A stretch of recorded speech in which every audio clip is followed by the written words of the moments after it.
Hey, it's okay, buddy. That's what I made it for.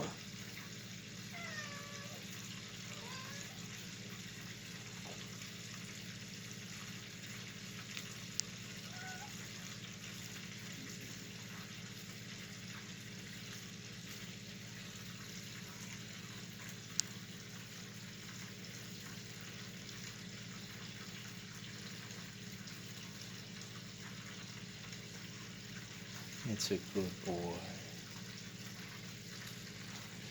Made this for my cats. Oh, I don't know if you can see the water coming out. Put a submersible pump in there.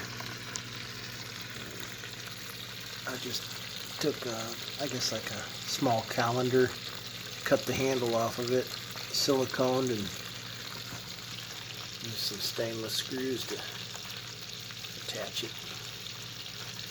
But this weighs probably about 30 pounds full. They were dragging their other water bowl all over the place.